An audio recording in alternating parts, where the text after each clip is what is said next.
Hello friends, welcome to our channel. मैं MG Manish Guru, GS teacher from Patna Bihar. चलिए आज हम लोग करने वाले हैं सेट 11 जो है 1400 प्लस क्वेश्चन का जो सामान्य विज्ञान का है ग्रुप डी और एनटीपीसी के लिए, जो कि आपका ये जो है आपका 1400 प्लस क्वेश्चन है, उसका आज हम लोग 25 क्वेश्चन 25 मार्क्स का सेट 11 करने वाले हैं सामान्य विज्ञान का।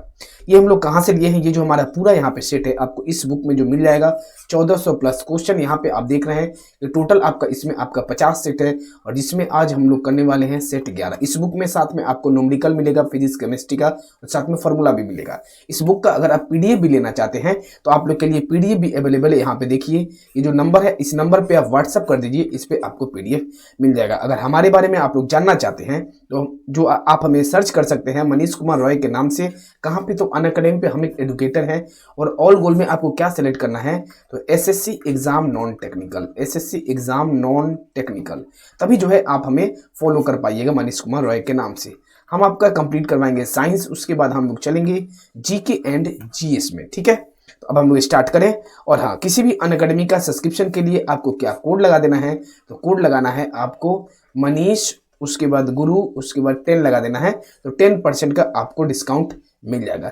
या फिर अगर आप फ्री में भी अगर कोई टेस्ट सीरीज के लिए फ्री भी टेस्ट सीरीज देना चाहते हैं अनअकैडमी पे, तो आपको मनीष गुरु 10 जो है लगा देना है। चलिए अब हम लोग स्टार्ट करते हैं सेट 11। ठीक है, चलिए पहला क्वेश्चन देखिए। हम आपको पहले ही बताए थे जो क्वेश्चन में एक्सप्लेन करने लायक होगा उसको एक्सप्लेन करेंगे, और आपको जरा सा भी किसमें भी डाउट होगा हम आपको ये 50 सेट का जो हम करवा रहे हैं, हम आपको जो भी क्वेश्चन में आपको डाउट होगा 50 सेट का, हम आपका पूरा एक बार डाउट सेशन भी चलाएंगे। आपका 50 क्वेश्चन का हम आपको लाइव डिजिटल बोर्ड से हम आपको करवाएंगे। ठीक है, चलिए आइए। किसी वस्तु को मुख्य फोकस पर रखने पर अभिसारी दर्पण द्वारा निर्मित प्रतिबिंब का आकार डैश होता है। क्या होता है? इस क्वेश्चन को जल्दी से पढ़िए और बताइए कि इसका आपका आंसर क्या आ जाएगा। कुछ क्वेश्चन ऐसा है आपका कि डायरेक्ट आप बता सकते हैं। किसी वस्तु को मुख्य फोकस पर रखने पर, अगर फोकस पे रखिएगा अभिसारी दर्पण पर, तो उसका प्रतिबिंब कैसा बनेगा? अत्यधिक आवर्धित बनेगा। अत्यधिक आवर्धित आपका ऑप्शन नंबर डी इसका सही उत्तर है। कहां पे? जैसे आप उसके मुख्य फोकस पर अगर आप उसको रखते हैं मुख्य फोकस पर, तो उसका कहां बनेगा प्रतिबिंब? तो अत्यधिक आवर्धित। एकदम दिमाग में इसको छाप लीजिए। अगले क्वेश्चन पे चलिए, अगले क्वेश्चन पे आ जाइए। गैल्वेनोमीटर प्रयुक्त होता है ध्वनि की दिशा ज्ञात करने में नहीं, चुंबक के प्रेरणा की दिशा में बिल्कुल भी नहीं, प्रकाश की दिशा ज्ञात करने में नहीं, विद्युत धारा की दिशा ज्ञात करने में। 2 नंबर का आपका आंसर क्या आएगा? ऑप्शन नंबर आपका डी जो है सही उत्तर है। जो आपका गैल्वेनोमीटर आपका दिया, ये क्या है? विद्युत धारा की जो है दिशा को ज्ञात करने में आपका गैल्वेनोमीटर। ठीक है, और यह जो है विद्युत परिपथ में विद्युत धारा की उपस्थिति को बताने वाला यंत्र है। आपका जो गैल्वेनोमीटर है इसका जो परिपथ को बताने वाला आपका यंत्र है, और इस यंत्र से कितना तक, गैल्वेनोमीटर से आपका 10⁻⁻6 एम्पियर तक की विद्युत धारा को मापा जा सकता है। मतलब यहां से आप कर सकते हैं कि गैल्वेनोमीटर से टू मेजर स्मॉल करंट, बहुत छोटी करंट को जो है, बहुत छोटी करंट को भी यहां से मापा जा सकता है। ठीक है, स्मॉल करंट कितना तक? 10⁻6 एम्पियर तक। ठीक है, अगले क्वेश्चन पे आइए, अगले क्वेश्चन पे चलिए। पहले आपको कमेंट करना है क्वेश्चन का, उसके बाद हम आपका आंसर बताएंगे, उससे मिलाना है। जो भी आपको डाउट आएगा उसको हम सॉल्व भी करवाएंगे। विक्टर के वर्गीकरण के अनुसार डैश समूह में शामिल जीवों में क्या दिया है? इसका पूर्णतः विकसित नाभिक नहीं पाया जाता है। किसका? तो प्रोटिस्टा, उसका प्लांटी, मोनेरा या फिर कवक। इसका आंसर क्या आएगा? जल्दी से बताइए। जैसे यहाँ पे विक्टर के वर्गीकरण के अनुसार आ गया, तो सबसे पहले विक्टर के वर्गीकरण के अनुसार आपका डैश में समूह शामिल जीवन पूर्णतः नाभिक नहीं बताना है ना। तो पहले आप बताइए कि क्या क्या पाया जाता है। तो इसमें आपका क्या क्या पाया जाता है? एक तो आपका प्रोटिस्टा पाया जाता है, प्लांटी पाया जाता है, कवक पाया जाता है, आपका जो मोनेरा जो है आपका नहीं पाया जाता। ऑप्शन नंबर आपका सी जो है सही उत्तर है, मोनेरा आपका नहीं पाया जाता है। ठीक है, चलिए अगले क्वेश्चन पे चलिए। एकदम अब फास्ट में एकदम हम लोग को कवर करना है। इसके बाद हम आपका, जैसे आपका ये जो बुक जो है पूरा आपका कंप्लीट हो जाएगा, हम आपका लगभग 20 के करीब में हम आपके लिए चैप्टर को जो है सिलेक्शन किए हैं। 20 चैप्टर वाइज आपका 50 से लेकर 100 क्वेश्चन के करीब में हम आपको लेके आएंगे। पूरा मतलब साइंस का आपका समाप्त करेंगे। इसका बताइए जल्दी से अगले क्वेश्चन पे। जीवाश्म ईंधन जो है, जीवाश्म ईंधन जलाने पर मुक्त कार्बन, नाइट्रोजन और सल्फर के ऑक्साइड कहलाते हैं। क्या कहलाते हैं? उभयधर्मी ऑक्साइड, निष्क्रिय ऑक्साइड, अम्लीय ऑक्साइड या फिर मूल ऑक्साइड। क्या आएगा इसका आंसर? जल्दी से बताइए। 4 नंबर का आंसर क्या आएगा? चार का आपका आंसर क्या आ जाएगा? जीवाश्म ईंधन के जलाने पर कार्बन, उसके बाद नाइट्रोजन और सल्फर के ऑक्साइड बनते हैं, ये सभी अम्लीय ऑक्साइड के उदाहरण हैं। किसके उदाहरण आपके? तो ऑप्शन नंबर सी आपका सही उत्तर है। अम्लीय ऑक्साइड का जो है, एसिडिक ऑक्साइड का। किसका? तो एसिडिक ऑक्साइड का। ये सब क्वेश्चन में आपको ज्यादा कुछ भी एक्सप्लेन करने लायक नहीं है, तो आप सिंपली इस क्वेश्चन को पढ़िए, आंसर देखिए और दिमाग में छापिए, आगे बढ़िए। जहां एक्सप्लेन करना होगा हम उसको पूरा एक्सप्लेन करेंगे। 35, 53 और 85 की परमाणु संख्या के तत्व डैश है। मे भी काफी जो है, अभी हम आपका जो है काफी बाहर में बारिश भी हो रहा है, तो मे भी साउंड का अगर जरा सा भी दिक्कत हो तो उसको आप लोग मैनेज कर लीजिएगा। देखिए क्या है, 35, 53 और 85 की परमाणु संख्या के तत्व डैश है। क्या है आपका? हाइड्रोजन, एल्कलाइन, उसके बाद हाइलोइड्स, उसके बाद निष्क्रिय गैस। 35, 53 और 85 का परमाणु संख्या, इसका एकदम आप लोग सोच समझ के बताइए कि इसका आपका क्या है। तो आपका क्या है, क्या क्या आपका 35 आपका देखिए, 35 परमाणु संख्या आपका किसका है? तो 35 आपका परमाणु संख्या ब्रोमीन का है। किसका है? ब्रोमीन का है। सबसे पहले लिखिए, हम आपको पूरा जो है पीरियोडिक टेबल में भी हम दिखाएंगे। उसके बाद 53 आपका किसका है? 53 आपका परमाणु संख्या किसका है? तो आयोडीन का आपका है, 53 है आयोडीन का। और 85 आपका किसका है परमाणु संख्या? ये सब को आप लोग लिखिए, ये सब आपका समझने वाला है। तो किसका है? इंस्टेटीन है आपका, इंस्टेटीन। अब आइए हम लोग यहाँ पे आते हैं, 35, 53, 85, ठीक है। 35, 53, 85 ये रहा, देखिए इसको आप लोग एकदम प्यार से समझिए। 35, ठीक है, ये रहा 35। उसके बाद देखिए क्या है, 53 है और 85 है। जो आपका ब्रोमीन है, आयोडीन है, और ये आपका क्या दिया हुआ है? ब्रोमीन है आपका, फिर आयोडीन है, एंस्टेटीन है। 35, ये आपका है 53 और ये आपका है 85। एकदम क्लियर है। ये आपका कौन सा है? ये आपका 17 ग्रुप है। 17 को क्या कहते हैं? तो हाइलोजन कहते हैं। क्या कहते हैं? तो इसको हाइलोजन कहते हैं। ऑप्शन नंबर कौन सा सही उत्तर आएगा? ऑप्शन नंबर आपका ए जो है सही उत्तर है। क्लियर है। 17 ग्रुप जो है ये किसमें है? सबका 17th ग्रुप में आपका है, जिसको हम लोग क्या कहते हैं? तो हाइलोजन ग्रुप कहते हैं। क्लियर। अगले क्वेश्चन पे चलिए, सभी को क्लियर होगा। जरा सभी दिक्कत आए कमेंट कीजिएगा कि हमको डाउट है इस क्वेश्चन में, हम आपका दोबारा जो है करवाएंगे, डाउट सेशन हम लाएंगे इस बुक का। हमारा एम है इस बुक से आपका 50 सेट में से एक भी क्वेश्चन आपका डाउट नहीं रहना चाहिए, ठीक है। चलिए अगले क्वेश्चन पे आइए, अगले क्वेश्चन पे आइए। दो जो है देखिए, इसमें आपको बताना है क्या दिया हुआ है। दो अस्थियां एक दूसरे से किसी अन्य जो है संयोजी ऊतक द्वारा जुड़ी हो सकती है, जिससे डैश कहा जाता है। क्या कहा जाता है? दो अस्थियां एक दूसरे से किसी अन्य संयोजिक ऊतक द्वारा जुड़ी हो सकती है, जिससे डैश कहा जाता है। क्या कहा जाता है? उपास्थि, आधात्री, स्नायु या फिर पेशी। क्या कहा जाता है? 6 नंबर का एकदम बचाइए, सोच समझ के क्या कहा जाता है। उसको क्या कहते हैं? दो अस्थियां एक दूसरे से किसी अन्य संयोजी ऊतक द्वारा जुड़ा होता है, तो उसको हम लोग कहते हैं, उसको हम लोग क्या कह देते हैं? तो स्नायु कहते हैं। इसी को क्या कहा जाता है? लिगामेंट। लिगामेंट आप लोग समझिए, आपका क्या होगा? लिगामेंट मतलब बोन से अगर आपका बोन रहे, बोन से बोन रहे तो लिगामेंट होता है, ठीक है, लिगामेंट होता है। और अगर आपका मसल से आपका मांसपेशिया से, मसल से आपका मांसपेशिया से क्या हो? बोन रहे, आपका हड्डी रहे, मांसपेशिया से हड्डी, तो ये आपका क्या होगा? टेंडन हो जाएगा। एकदम क्लियर है। क्या होगा? आपका टेंडन हो जाएगा। क्लियर है। अगले क्वेश्चन पे चलिए, अगला क्वेश्चन पे आइए। क्या दिया है देखिए, एक तत्व के समस्थानिक की द्रव्यमान संख्या 298 है, यदि उसके नाभिक में 189 न्यूटन है, तो उसकी परमाणु संख्या कितना होगा? कुछ नहीं, परमाणु संख्या के लिए आपको क्या करना है? द्रव्यमान संख्या में से जो आपका न्यूट्रन दिया हुआ है आपको बस घटा देना है। तो द्रव्यमान संख्या आपका कितना है? 298 है। 298 है माइनस कितना आ जाएगा? पर न्यूटन कितना है? 189। घटा दीजिए।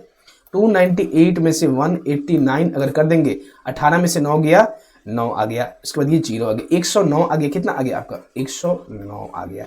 कौन सा सही है? ऑप्शन नंबर आपका जो है सी सही है। ऑप्शन नंबर आपका सी सही है। सभी का क्लियर है। यही जो आपका परमाणु संख्या जो है, आपका प्रोटॉन का संख्या, परमाणु संख्या लिखा रहे या फिर प्रोटॉन का संख्या, ठीक है, एटॉमिक नंबर रहे या फिर प्रोटॉन का संख्या रहे, दोनों आपका एक ही है। तो 109 आपका आंसर आ जाएगा, ऑप्शन नंबर सी। सभी का क्लियर है। हम आपको बार बार इसलिए रिपीट कर रहे हैं, जरा सा भी डाउट होगा पूरा आपको एकदम कमेंट करके बताना है कि हाँ सर हमको इसमें डाउट है। प्रीमियम लाइव के बाद आप लोग कमेंट कीजिएगा, जिससे हमको क्लियरली अच्छे तरीके से पता हो पाएगा। लिखिएगा डाउट और क्वेश्चन नंबर लिख दीजिएगा। परमाणु संख्या 57 वाला तत्व संबंधित होता है पी ब्लॉक से, एफ ब्लॉक से, डी ब्लॉक से या फिर एस ब्लॉक से। इसको हम लोग यहां से समझिए। 57 वाला, 57 भैया आपका कहां पे है? इसमें आप लोग डायग्राम में देखिए। सबसे पहले आप समझ लीजिए, ये आपका एस ब्लॉक है, एस ब्लॉक है। ये आपका जो है एस के बाद पी ब्लॉक है, पी ब्लॉक है आपका, SP और ये वाला जो आपका पूरा जो पोर्शन है SPD ब्लॉक है आपका, SPD और ये वाला जो है आपका है क्या है F ब्लॉक है। एकदम क्लियर है। अब देखिए 57 बताना है, तो ये जो आपका दिया है 57, यहाँ देखने में तो आपको यहाँ लैंथेनियम, लेकिन ये कहाँ पे है, तो यहाँ पे है आपका 57, यहाँ पे आपका 58 से मान्य होगा F ब्लॉक में, 57 आपका लैंथेनियम है जो कि किसके अंतर्गत है, लैंथेनियम। आप लोग देख लीजिए 57 D ब्लॉक में है, तो इसका आपका आंसर क्या आ जाएगा, ये वाला पूरा आपका जो है D ब्लॉक है। एकदम क्लियर है, तो आपका आंसर क्या आ जाएगा, पूरा क्लियर, एक एक यहाँ से नहीं छूटना चाहिए जो भी कंसेप्ट वाला हो। तो ये आपका आंसर क्या आ जाएगा, यहाँ पे देखिए इसका तो आंसर आ जाएगा ऑप्शन नंबर सी जो है इसका सही उत्तर है डी ब्लॉक। डी ब्लॉक इसका 57 वाला कौन सा होगा, आपका डी ब्लॉक। अगले क्वेश्चन पे आइए। अगला क्वेश्चन देखिए, आयरन 3 ऑक्साइड का रासायनिक सूत्र डैश है। आयरन 3 का आपको बताना है कि रासायनिक सूत्र आपका क्या है। तो देखिए आयरन 3 ऑक्साइड का रासायनिक सूत्र आपका क्या है, Fe2O3। क्या है आपका Fe2O3। Fe2O3 आपका जो है ये आपका क्या है, फेरिक ऑक्साइड कहते हैं। इसे हम लोग क्या कहते हैं, तो इसे हम लोग कहते हैं फेरिक, उसके बाद क्या हो जाएगा ऑक्साइड। फिर O3 है ना, तो जैसे आप इसको O3 दिखिएगा तो यहाँ पे क्या आ जाएगा, ऑक्साइड आ जाएगा आपका, फेरिक ऑक्साइड आपका आ जाएगा Fe2O3। अगले क्वेश्चन पे चलिए। ये सब क्वेश्चन में ज्यादा एक्सप्लेन करने लायक नहीं है, एकदम याद करिए और छापते जाइए एग्जाम में, कॉपी में भी। उन 3 तत्वों को नामित करें जिसके सबसे बाहरी सेल में केवल 1 इलेक्ट्रॉन होती है। बहुत बढ़िया, 1 इलेक्ट्रॉन होता है, क्या होगा इसका आंसर, बाहर सेल में आपका क्या है, इसका 1 इलेक्ट्रॉन होता है। तो देखिए आप लोग एकदम चारों ऑप्शन को पढ़िए। क्या दिया है, लिथियम। सबसे पहले आप लिथियम ले लीजिए, हाइड्रोजन, हीलियम, लिथियम। लिथियम का एटॉमिक नंबर कितना होता है, तो 3 होता है, ठीक है। उसके बाद आपका सोडियम, सोडियम ले लिए, सोडियम का एटॉमिक नंबर कितना होता है, 11 होता है। उसके बाद आपका पोटेशियम, पोटेशियम का कितना होता है, एटॉमिक नंबर परमाणु संख्या आपका 19 होता है। तो ये एकदम आराम से कितना आ गया, 2 1, ठीक है। उसके बाद 11, सोडियम का कितना आ जाएगा, 2 8, उसके बाद क्या 1 आ गया। और पोटेशियम का कितना आएगा, 2 8 8 और 1 आ गया। अब यहाँ पे आप लोग खुद ही बताइए, क्या बताए, उन 3 तत्वों को नामित करें जिसके बाहरी सेल में केवल 1 इलेक्ट्रॉन। इसको देखिए 1 इलेक्ट्रॉन किसमें है, 1 इलेक्ट्रॉन यहाँ पे भी है आपका, 1 इलेक्ट्रॉन यहाँ पे भी है और 1 इलेक्ट्रॉन यहाँ पे भी है। Lithium, sodium, potassium. Option number आपका डी जो है सही उत्तर है। एकदम क्लियर है, लिथियम, सोडियम, पोटेशियम। इसके लिए आपको क्या, तो आपको तो याद करना पड़ेगा लिथियम, सोडियम, पोटेशियम। एकदम यहाँ पे देखिए, एक एक चीज को यहाँ से आप समझते जाइएगा। लिथियम आपका यहाँ पे है, लिथियम आपका यहाँ पे है, उसके बाद सोडियम, सोडियम आपका यहाँ पे है, ठीक है। और आपका पोटेशियम जो है आपका यहाँ पे है, पोटेशियम। एकदम क्लियर है, एक ही लाइन में है आपका, एकदम एक ही लाइन है, फर्स्ट ग्रुप में ही आपका ये वाला है, लिथियम, सोडियम, पोटेशियम। इसका बाहरी सेल में आपका क्या होगा, पर 1 इलेक्ट्रॉन आएगा। अगले क्वेश्चन पे आइए, इसको देखते हैं। इसका बताइए, जठर ग्रंथियों द्वारा स्रावित क्या दिया है, हाइड्रोक्लोरिक अम्ल डैश एंजाइम्स की क्रिया को आसान कर देता है। हाइड्रोलिक अम्ल आपका कौन सी क्रिया को आसान कर देता है, इसका आंसर क्या आएगा, इसका आंसर आपका क्या आ जाएगा, ट्रिप्सिन तो आपका कभी नहीं होगा, लाइपेज भी, अमाइलेज नहीं होगा। इसका आपका आंसर क्या बच गया, ऑप्शन नंबर बी आपका सही उत्तर है। पेप्सिन आपका सही उत्तर है। क्या है आपका सही उत्तर, तो पेप्सिन आपका सही उत्तर है कि जठर ग्रंथियों द्वारा स्रावित जो हाइड्रोक्लोरिक अम्ल जो है आपका, hydrochloric acid HCl, pepsin enzyme की क्रिया को आसान कर देता है, ठीक है। अगला क्वेश्चन पे चलिए, अगले क्वेश्चन पे आइए। गर्भाशय में भ्रूण को पोषण प्रदान करने वाला उत्तक जो है कौन सा है। गर्भाशय में भ्रूण को उत्तक जो है बताना है। गर्भाशय में भ्रूण, भ्रूण मतलब क्या हो गया आपका, एम्ब्रॉयो। इंग्लिश वाले ध्यान देंगे और हिंदी में भी ध्यान देंगे, कभी कभी भ्रूण के स्थान पे एम्ब्रॉय भी लिखा जाएगा। तो गर्भाशय में भ्रूण को पोषण प्रदान करने वाला उत्तक आपका है प्लेसेंटा है। सॉरी, आपका आंसर क्या जाएगा, ऑप्शन नंबर डी आपका सही उत्तर आएगा, प्लेसेंटा आ जाएगा, प्लेसेंटा आपका आ जाएगा कि गर्भाशय में भ्रूण को पोषण प्रदान करने वाला उत्तक आपका क्या है, तो प्लेसेंटा है, ठीक है। चलिए बायोलॉजी में देखिएगा ना, बायोलॉजी में आपका मैक्सिमम आपका कुछ ऐसा रहता है कि क्वेश्चन देखिए और उसका आंसर लगा दे, और इतना क्वेश्चन रिपीट करेंगे कि बायोलॉजी का आपका भी क्वेश्चन नहीं बचेगा। इतना क्वेश्चन एक ट्रक किनारे से हम आपके लिए करीब करीब फिजिक्स, केमिस्ट्री, बायोलॉजी का भी हम आप लोग के लिए चैप्टर वाइज भी सोच रहे हैं लाने के लिए। 20 से 25 चैप्टर लेके आएंगे, 20 से 25 चैप्टर, तो बिल्कुल भी परेशान नहीं होना है। 20 से 25 चैप्टर के लिए आप लोग तैयार रहिएगा एकदम। एक ट्रक जो है किनारे से क्या दिया है, फिसल कर 0.8 सेकंड में जमीन पर गिर जाता है, जमीन पर गिर जाता है। तो किनारा जमीन से कितना ऊंचा होगा, किनारा जो है जमीन से कितना ऊंचा होगा। एक ट्रक किनारे से फिसलकर 0.8 सेकंड में जमीन पर गिर जाता है तो किनारा जमीन से कितना ऊंचा होगा। 32 metre, 3.2 metre, 320 metre, 0.32 metre. 13 number का बताइए आंसर क्या आएगा। 13 नंबर का जल्दी से बता दीजिए। एक ट्रक किनारे से फिसलकर 0.8 सेकंड में, इसका आंसर क्या आ जाएगा 13 नंबर का। 13 का आपका आंसर, देखिए इसको आप लोग कैसे निकालिएगा। इसको आपको निकालने के लिए क्या एक फॉर्मूला जानते हैं, S equal to ut plus half a t square. सभी को जानते हैं इसको। अब हम लोग क्या है, ऊंचाई के बारे में बात किया गया है, तो बस क्या कीजिए यहाँ पे h equal to ut plus half g t square. Initial आपका प्रारंभिक वेग कितना है, तो 0 आएगा, 0 मीटर प्रति सेकंड। तो ये वाला पार्ट तो आपका 0 हो गया।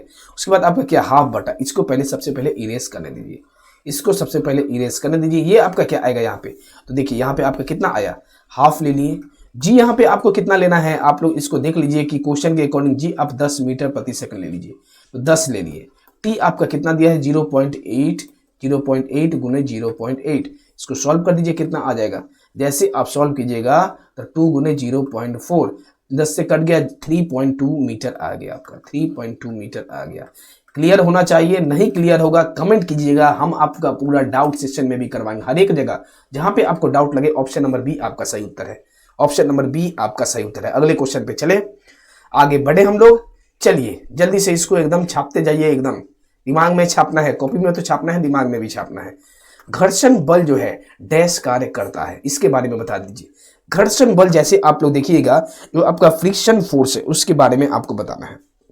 तो क्या करता है, बहुत सिंपल है। फ्रिक्शन फोर्स आपका हमेशा बल की दिशा के विपरीत, अगर आपका बल इधर लगेगा तो आपका विपरीत दिशा में बल अगर इस डायरेक्शन में लगेगा तो घर्षण फोर्स जो है आपका, घर्षण बल आपका जो कहां लगेगा, तो घर्षण बल आपका विपरीत दिशा में लगेगा। ऑप्शन नंबर डी आपका सही उत्तर है, बल की दिशा के विपरीत। घर्षण बल बल की दिशा के विपरीत जो है आपका कार्य करता है, हमेशा अपोजिट डायरेक्शन में।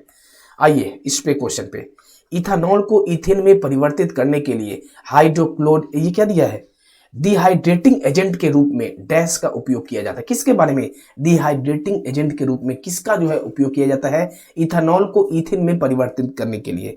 तो इथेनॉल को इथेन में परिवर्तित करने के लिए ये जो दिया है, देखिए हिंदी में लिख दिया गया है डिहाइड्रेटिंग एजेंट, इसको इंग्लिश में आपका भी लिखा रहेगा डिहाइड्रेटिंग। डिहाइड्रेटिंग आपका क्या है, एजेंट है। एजेंट जो आपका दिया गया है के रूप में सांद्र सल्फ्यूरिक अम्ल का प्रयोग किया जाता है। सांद्र सल्फ्यूरिक अम्ल, सल्फ्यूरिक एसिड का जो है प्रयोग किया जाता है। सांद्र कौन सा आपका, तो सांद्र सल्फ्यूरिक अम्ल का जो है आपका प्रयोग किया जाता है किसमें, तो इथेनॉल को इथेन में परिवर्तित करने के लिए डिहाइड्रेटिंग एजेंट के रूप में, ठीक है, सांद्र सल्फ्यूरिक एसिड। अगले क्वेश्चन पे आइए। अधिकांश सरीसृपों में से क्या है, एक डैश होता है, 4 कच्चे हृदय, 3 कच्चे हृदय, अपूर्ण 3 कच्चे हृदय या फिर द्विकच्चे हृदय। क्या होगा 16 नंबर का आंसर बताइए। 16 का आंसर जल्दी से बता दीजिए। अधिकांश सरीसृपों में एक जो है डैश होती है, 4 कच्चे हृदय, 3 कच्चे हृदय, अपूर्ण 3 कच्चे हृदय या फिर द्विकच्चे हृदय। 16 नंबर का आंसर क्या आएगा, इसका आंसर 16 का। देखिए जैसे आप सरीसृप, अधिकांश का जो आपका बोला गया है, मतलब मैक्सिमम आपका रेप्टाइल्स, मोस्ट रेप्टाइल्स आपका क्या है, तो जैसे आप लोग मोस्ट रेप्टाइल्स अगर आप लोग देख लेते हैं तो इसका आंसर क्या आ जाएगा, 3 चेम्बर हार्ट। 3 चेम्बर हार्ट, 3 कच्चे हृदय, 3 कच्चे हृदय जो है इसका आएगा। ये क्या है आपका मोस्ट रेप्टाइल। लेकिन अगर आपका रेप्टाइल के अंतर्गत एक और आता है जो कि एक्सेप्शन है, रेप्टाइल के अंतर्गत में आपका क्या आ जाता है कि रेप्टाइल के अंतर्गत में अगर आपका मगरमच्छ क्या है, अगर आपका मगरमच्छ आ जाए आपका, तो इसमें कितना चेम्बर हार्ट होता है, तो इसमें एकमात्र ऐसा है सरीसृप है इसमें 4 चेम्बर हार्ट होते हैं। ये आपका काफी इंपॉर्टेंट है, 4 चेम्बर हार्ट होते हैं। ऐसे मैक्सिमम रेप्टाइल में, सरीसृप में 3 चेम्बर होते हैं। ऑप्शन नंबर बी आपका सही उत्तर है। लेकिन अगर आपका मगरमच्छ सरीसृप आ जाए तो मगरमच्छ में आपका 4 चेम्बर हार्ट होते हैं, मछली में आपका 2 होता है, ठीक है। और जितने भी स्तनधारी हो गए, स्तनधारी में आपका 4 होते हैं, ठीक है। चलिए अगले क्वेश्चन पे, अगले क्वेश्चन पे आइए, क्या दिया है देखिए।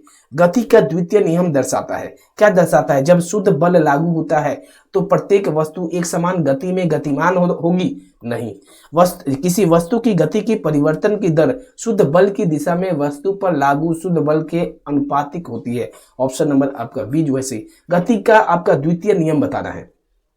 गति का द्वितीय नियम क्या दिया है? किसी वस्तु की गति के परिवर्तन की दर, गति के परिवर्तन का दर जो है आपका बताया गया है शुद्ध बल की दिशा में वस्तु पर लागू शुद्ध बल के अनुपातिक होता है। ठीक है, तो ऑप्शन नंबर आपका बी जो है सही उत्तर आएगा। ऑप्शन नंबर बी आपका सही उत्तर आएगा। अगले क्वेश्चन पे आइए। गति का दूसरा बताया गया था वहां पे। मेंडलीव की आवर्त सारणी में ऊर्ध्वाधर कॉलम को डैश कहा जाता है, क्या कहा जाता है? ऊर्ध्वाधर अगर आपका कॉलम रहेगा तो उसको जो है क्या कहा जाता है? तो मेंडलीव के आवर्त सारणी में ऊर्ध्वाधर कॉलम को समूह, ऊर्ध्वाधर कॉलम को क्या कहा जाता है? ऊर्ध्वाधर कॉलम को आपका क्या कहा जाता है? समूह कहा जाता है ऊर्ध्वाधर। और अगर आपका क्षैतिज कॉलम हो, अगर आपका ये सब आप लोग इसको लिखिएगा क्षैतिज, बस सिंपल है देखने में, लेकिन आपका जो मैक्सिमम यहीं पे आपका गलत होता है।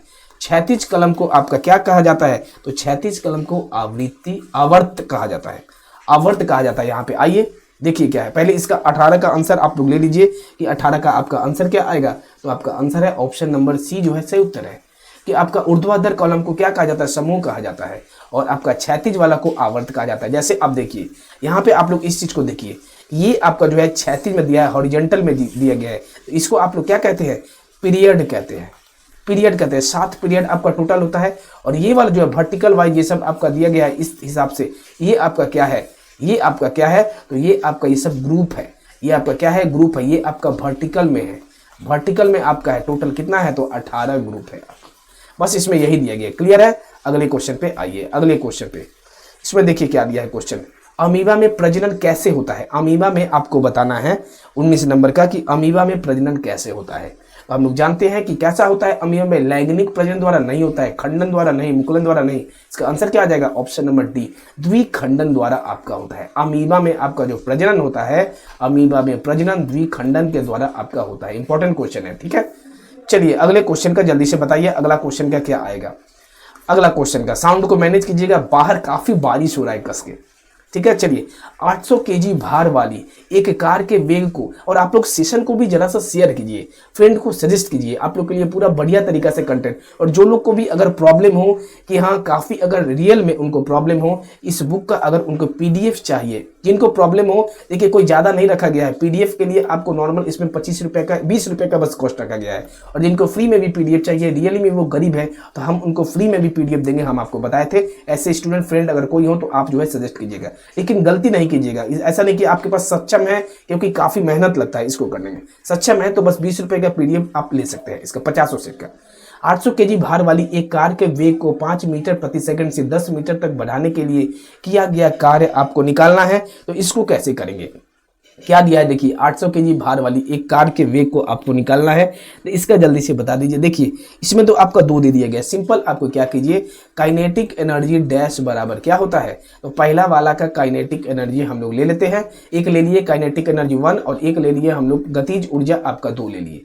अब कर दीजिए हाफ, उसके बाद m कितना है यहाँ पे 800, v स्क्वायर कितना है देखिए, v मतलब 10 वाला लेंगे पहले, बड़ा वाला 10 गुने 10, माइनस कर दीजिए हाफ, m आपका कितना है तो 800, और माइनस कितना कर देंगे 5 गुने, सॉरी गुना ना करेंगे हम लोग, गुना ना करेंगे, यहाँ पे गुना करेंगे हम लोग। गुना कीजिए इसको जल्दी से, यहाँ पे गुना कर दीजिए, क्या आएगा, गुना कर देंगे हम लोग 5 गुने 5। इसको सॉल्व कीजिए, कितना आ रहा है 2 से कर दिया हम लोग जैसे, तो 2 से आपका 400 आ गया। मतलब यहाँ पे आपका कितना हो गया, तो 40,000 हो गया, 40,000 आ गया, ठीक है। माइनस 2 से जैसे हम लोग किए यहाँ पे 400 आ गया। सॉल्व कीजिए, 5 5 25, 25 गुने 4 मतलब 10,000 आ गया, यहाँ पे 10,000 आ गया। 40,000 में से 10,000 गया, आपका कितना आ गया 30,000 जूल आ गया आपका। इसी को हम लोग लिख सकते हैं 30 किलो जूल, आपका आंसर आ गया। क्लियर है, 30 किलो जूल। डाउट होगा एकदम कमेंट में लिखिएगा कि हाँ हमको डाउट है, 20 नंबर में दोबारा करवाएंगे, डाउट होगा तो। हम आपको 50 सेट का बोल रहे हैं, दोबारा जो आपका डाउट क्वेश्चन होगा हम आपका करवाएंगे। आधुनिक आवर्त सारणी के छठे आवर्त में डैश तत्व मौजूद है। आधुनिक आवर्त सारणी के छठे आवर्त में डैश जो है तत्व मौजूद है। बताइए 21 नंबर का आंसर क्या आएगा। 21 का जल्दी से बता दीजिए, आपका आंसर क्या आ जाएगा। आधुनिक आवर्त सारणी के छठे आवर्त में मौजूद तत्व है, क्या है आपके आवर्त में डैश तत्व मौजूद है, क्या 18, 8, 32 या फिर 33। 21 का बताइए जल्दी से आंसर क्या आएगा, जल्दी से बता दीजिए 21 का आपका आंसर जो है क्या आएगा। लीजिए पोल और बता दीजिए, पोल आपको यहाँ पे कहां से दे, जल्दी से बताइए। छठे आवर्त में तत्व मौजूद होते हैं, देख ले क्या हम लोग, जरा सा इसको मैप में देखिए, आपको इसको मैप में देखिए क्या आएगा इसका, आप लोग पहले देख लीजिए आंसर क्या आएगा, 32 आएगा। और सर में छठे आवर्त में तत्व आपका कितने होते हैं, 32, आपका इसका जो है सही उत्तर आ जाएगा 32। कैसे, यहाँ पे हम लोग देख लेते हैं। छठा में आपको बताना है ना, छठा में आपको बताना है। देखिए ये वाला जो है आपका छठा, ये वाला आपका जो है 6th है आपका, तो छठा में जल्दी से देखिए, एक हम काउंट कर रहे हैं, 1 2 3 4 5 6 7 8 9 10 11 12 13 14 15 16 17, ठीक है। और यहाँ से जो आपका 57 से जो है ये वाला आपका, ये वाला पूरा उसमें काउंट हो जाएगा। 18 19 20 21 22 23 24 25 26 27 28 29 30 31 32, टोटल आपका कितना आ गया 32। ये सब आपका छठा ग्रुप में आएगा। देखिए मैं एक बार अंडरलाइन कर दे रहा हूँ, मैं एक बार अंडरलाइन कर दे रहा हूँ, इस चीज को आप लोग समझिएगा। छठा ग्रुप के अंदर ये जो मैं अंडरलाइन किया हूँ ये सब आपका आ जाएगा। कितने तत्व आ गए आपके, तो टोटल आपके ये सब को काउंट कर लीजिएगा, 32 आएगा। क्लियर है, आशा करते हैं सभी का क्लियर है। कितना आ गया इसमें, तो 32 आ गया। अगले क्वेश्चन पे आइए, बताइए वायुमंडलीय अपवर्तन के कारण सूर्योदय और सूर्यास्त में लगभग डैश तक की देरी हो सकती है। कितने तक की जो है देरी हो सकती है, इसका आंसर जल्दी से बताइए, कितने तक की जो है देरी हो सकती है। 22 नंबर का बहुत सिंपल है, वायुमंडलीय अपवर्तन के कारण सूर्योदय और सूर्यास्त में लगभग जो है आपका 2 मिनट तक का देरी जो है हो सकता है। ये सब आपका रिपीटेड क्वेश्चन है, 2 मिनट तक का जो है दूरी आपका हो सकता है। हम आपको पहले ही बताते हैं कि आपको देखिए 25 क्वेश्चन में हम आपको हमेशा इसलिए बताते हैं क्योंकि बहुत कोई को ऐसा लगता है कि सर ये तो आसान क्वेश्चन है। 25 क्वेश्चन आपका जो है इजी, सॉरी 10 क्वेश्चन आपका इजी आएगा, 10 क्वेश्चन आपका जो है क्या रहेगा, थोड़ा सा मीडियम लेवल का रहेगा, और 5 क्वेश्चन जो है आपका अच्छे लेवल का, हाई लेवल का रहेगा। तो ये सब आपका 10 क्वेश्चन का इजी के अंतर्गत आते हैं। अगले क्वेश्चन में आइए, एग्जाम में जैसा आपको पेपर मिलेगा वैसा ही आपको देखने को मिलेगा। निम्नलिखित में से कौन सा मानवों में पुरुष प्रजनन वाली का हिस्सा नहीं है। निम्नलिखित में से कौन सा मानवों में आपको बताना है पुरुष प्रजनन प्रणाली का हिस्सा नहीं है। वृषण, शुक्रवाहिका, अंडकोश या फिर अंडाशय, ओवरी, क्या आएगा इसका 23 नंबर का आंसर। देखिए किसके बारे में बताना है, मानव में से पुरुष प्रजनन प्रणाली का हिस्सा नहीं है। तो पुरुष का सबसे पहले कौन कौन सा है, वृषण जो है आपका पुरुष का है, शुक्रवाहिका भी आपका पुरुष का है, अंडकोश भी आपका पुरुष का है। आपका ये जो दिया है अंडाशय आपका ओवरी, ये आपका किसका है, तो महिला का है। ये जो आपका ऑप्शन नंबर डी आपका सही उत्तर, ये आपका पुरुष के अंतर्गत नहीं आते हैं। अंडाशय आपका ओवरी जो है आपका किसका है, तो महिला के अंतर्गत आते हैं। ऑप्शन नंबर डी आपका जो है सही उत्तर आएगा। सिंपल क्वेश्चन था। इसमें आइए जल्दी से, ठोस के पिघलने के दौरान इसका तापमान डैश क्या हो जाता है, घटता है, बिल्कुल भी नहीं, बढ़ता भी नहीं है, परिवर्तित नहीं होता है। ये जो एक बहुत बढ़िया यहाँ पे कंसेप्ट है कि आपका क्या होगा कि जैसे आपका जो है ठोस में पिघलने के दौरान जो देखिएगा इसका तापमान बिल्कुल भी परिवर्तित नहीं होता है, तापमान उसका कभी भी परिवर्तित नहीं होता है ठोस के पिघलने के दौरान। ठीक है, ऑप्शन नंबर सी आपका सही उत्तर है। अगले क्वेश्चन पे आइए, अगले क्वेश्चन पे आइए, दो बल्बों में से एक दूसरे की तुलना में अधिक चमकता है, कौन से बल्ब का प्रतिरोध उच्च होगा। किसका जो है प्रतिरोध उच्च होगा, उच्च प्रतिरोध वाला बल्ब कम चमकेगा। हमेशा आप इस चीज को ध्यान दीजिएगा कि अगर जिसका हाई रेजिस्टेंस है, उच्च प्रतिरोध है, उच्च प्रतिरोध है तो वो क्या होगा आपका कम चमकेगा।